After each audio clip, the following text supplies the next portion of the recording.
Good morning, this is Steve Chapman from Electronic World Publishing. We're here at Apex 2015 in the San Diego Convention Center, into our second day now. It's been pretty exciting, pretty lively, there's lots going on, and there's some unusual stuff, and talking about unusual elements of the business, I'm joined now by Ruth of Conecus. Pete, thank you for coming on. Thanks for having me. You've got an unusual perspective on the industry, what you do. Yeah. We talk about it not being a regular part of the industry, so tell me about that. Let's start there. Well, at Conexus, we're an environmental company first, recycling company, and there's not a lot of that. It's always kind of in the periphery, but it's never forefront. And we'd like to change that conversation primarily because it's important. We really have an issue with not getting recycling in a situation where people are talking about it and understanding how important it is.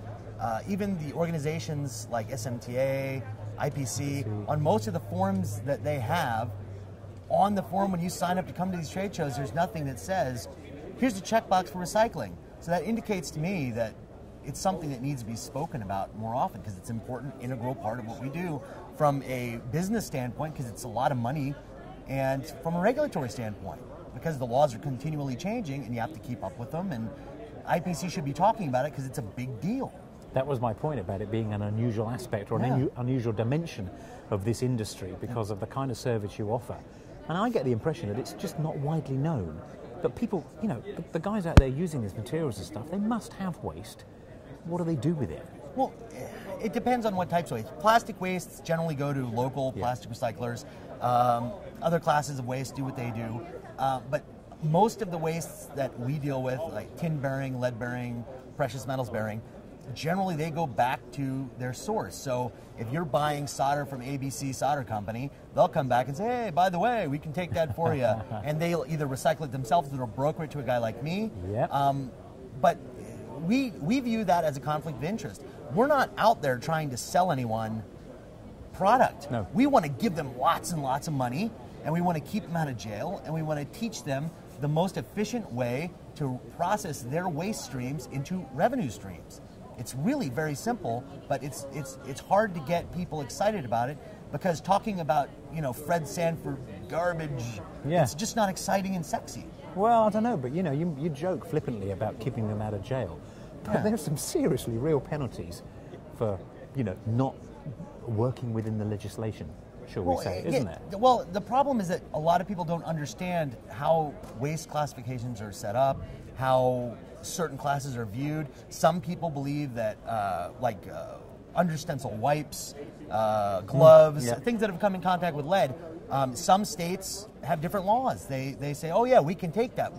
And so they tell the customer that, and the customer says, oh, that's brilliant. Let's ship it there, that's great. And they even supply us solder, that's brilliant. What they don't know is, oh, it's fine in their state, but in my state it's not fine, and in every state it passes through on the way there it's not fine. So now what they've been told and what they believe is it's right to do that. We can do that, and we're doing our due diligence. But what's really happening is they're violating the law of their state and every transitory state in between them and the recycler. So, and it's a very fine edge. And there's almost no enforcement, so it's not like anyone's really going to go to prison or get fined. I mean, it happens. Yes, but it does. It's a rarity, especially with this kind of waste. But we wanted to go out and be smarter about it. So we developed some technology. It's proprietary and patented. And we take some of those wastes that I just discussed, in concordance with their, or in conjunction with their metal wastes, we use them together in order to create a better, more efficient way so we can pay them more. And it's just a different philosophy because we're not trying to sell them anything.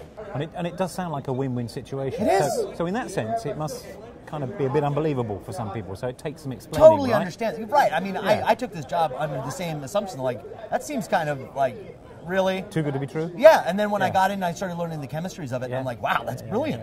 Of course, you should be doing that. Everyone should do that. Well, absolutely. With us. Why wouldn't? Yeah. Okay. Yeah, I hear you. So you've been clutching this little thing like your own baby. Technically, it is. I'm sure it is. And so I don't know if you can see that. Yeah, I think you guys can see that. Yeah. Right. So talk us through this because I know there's a patented process in here, and that's kind of we call it the RACS. The RACS RACS process. Okay. That's reducing agent Coke substitute.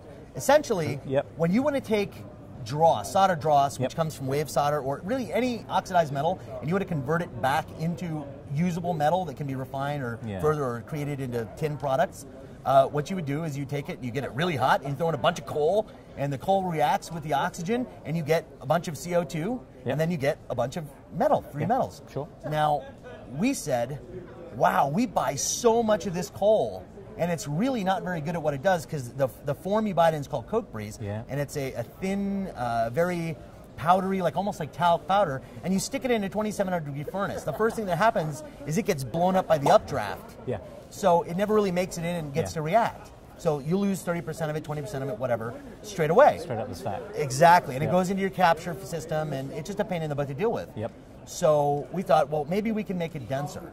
So we take your wipes, your trash, your tubes of solder paste, your Q-tips, your gloves, and we look at that and say, there's lots of carbon in that. Why don't we use that? And so through our patented process, we pyrolyze it.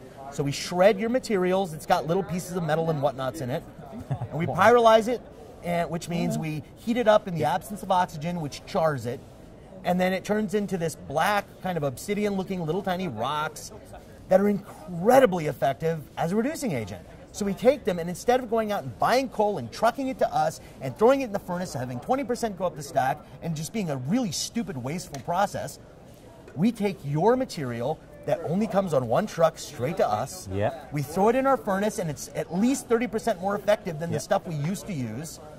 And because of the way we reuse it, in the state of Texas and many other states, we go out and we say, by the way, now you're selling us a product. It is no longer a waste. And from a regulatory standpoint, you just got greener by simply changing the guy that you get a check sent by. It's that simple. So it's an easy decision. It's an easy decision. You don't change anything. You just change the label that you stick on the pallet, and you change the look on your face when you're pleasantly surprised with what a huge check you get. Okay. It's simple. Right. But you see, the point is here, as I know because we talked about this, is that it's not as straightforward as that. It is really, but you took some initiative. You took the initiative to do some stuff, legislative stuff, to prove your process in courts of law, and basically. For instance, right? For a great example, there's a customer that is one of the largest contract manufacturers in the world and has been for many moons. And we went to them and said, we think we can help you. We know you've got a big waste problem, and we'd like to help. We came in, we showed them our process. They said, that's just amazing. We don't believe you. I don't think it's legal. And we said, okay, that's fine. Every other company would walk away and say, oh, well, that was too hard. We said, you know, let's just find out. We've passed it in other states. Why not this state? We went to the state, we discussed it with them, and we got them to agree with our position. They gave us a position paper, so a legally binding document saying this is legal. We went back to that account, and now they make about $72,000 more than they did the day before, or the year before. And they don't have to ship out about 15,000 pounds of hazardous waste. We literally made them 15,000 pounds of evil hazardous waste. Greener. Just by changing the guy they call. I mean, and our number's easy. 855 tin lead. It doesn't get any more simple than that. The 855 throws people. I'll grant you that. So it's that simple. That is, And we're committed to this market. Abundantly so, because that's the kind of lengths you go to. Right, and this is only really viable for the electronics industry. It won't work with other industries. And you're here at the show? Here at the show. How's it going? In here. You know, again, it's really hard to get people excited about something.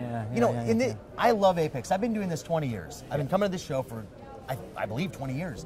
And it's really rough because you've got all this beautiful, shiny equipment that makes beautiful sounds and blinking lights. I mean, it's like Pavlov's dogs, right? Oh, God, I'm drooling. I don't even know what that does, but it's brilliant. I want one. I want one. Exactly, it's grand. And then all of a sudden, you realize there's this guy over here sitting in his green chair with his green booth with leaves all over. It's like, who's this hippie? Why do I want to talk to him? He's got great candy. That's about it. There we go. Well, that's the start. The thing is, it's pretty clear that they need to come and talk to you. I reckon so. I reckon so too. So I think that's an excellent story. I'm glad you talked it through with us because you know, it's a great story, and it's real, and it's meaningful. So I'm going to wish you every success at the show. Thank you. But also in 2015 and with the business. So, Pete, thank you for coming on the booth. Thank you so very much. Brilliant to talk to you. Thank you very much.